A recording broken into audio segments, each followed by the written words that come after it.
2021 में म्यांमार में सबसे पहले तख्तापलट हुआ था। उसके बाद 2021 में ही अफगानिस्तान में तालिबान शासन आया। 2022 में श्रीलंका की जनता सड़कों पर आ गई और अपने प्रधानमंत्री को वहां से भगा दिया, तख्तापलट हो गया। 2022 में ही इमरान खान को हटा करके वहां भी सरकार का परिवर्तन हो गया। 2023 में भारत के मणिपुर को जलाना स्टार्ट किया और 2024 में बांग्लादेश में तख्तापलट हो गया। यानी कि लगातार ये कोशिशें चल रही हैं कि भारत के आसपास के देशों में अपने टाइप की सरकार बिठाई जाए या वहां पर पूरी तरह से तख्तापलट कर दिया जाए। जब भी तख्तापलट करना होता है तो कैसे भी करके जनता को सड़कों पर उतारना होता है और जनता को सड़कों पर उतारने के लिए उसको कोई ना कोई नैरेटिव देना होता है, कोई ना कोई ऐसी वजह देनी होती है जिससे जनता भड़के और सड़कों पर आ जाए।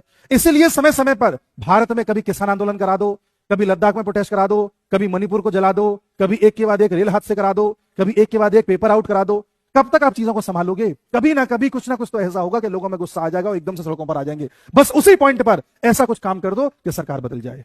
यह चाल है उस बड़े देश की जो दुनिया का इस समय सुपर पावर बना हुआ है और सुपर पावर ऐसे ही बना जाता है। फिलहाल में हुआ सीरिया में तख्तापलट इसका बहुत बड़ा उदाहरण है और बाइडेन साहब का 1 महीना बचा हुआ है। इस 1 महीने में वो जितना कर सकते हैं उतना करने का प्रयास कर रहे हैं। फलस्वरूप भारत में भी जो फार्मर प्रोटेस्ट हो रहा है, किसान आंदोलन हो रहा है, उसमें किसानों की जो मांगे हैं वो बिल्कुल भी प्रैक्टिकल नहीं है और सरकार उस पर भी बात करने को तैयार है। लेकिन कोई बात करे तब ना, एक्चुअल में ये प्रोटेस्ट है ही नहीं। ये सब उसी तंत्र का एक हिस्सा है जो तंत्र बगल के देशों में चलाया गया था। और इसका प्रूफ देखना हो तो यूएसए का जो तख्तापलट एक्सपर्ट है डोनाल्ड लू, इस समय भारत में आया हुआ है और इसी समय फार्मर प्रोटेस्ट चल रहे हैं। भारत के बाद ये श्रीलंका और नेपाल में जाएगा क्योंकि अभी श्रीलंका और नेपाल की स्थिति ठीक है, इससे वहां भी कुछ गड़बड़ी करनी है। ये बात इस देश के लोगों को समझनी चाहिए कि जितनी भी समस्याएं अंदर पैदा करी गई हैं ये बाहर से पैदा करी जा रही हैं और इंतजार किया जा रहा है कि जनता सड़कों पर आए।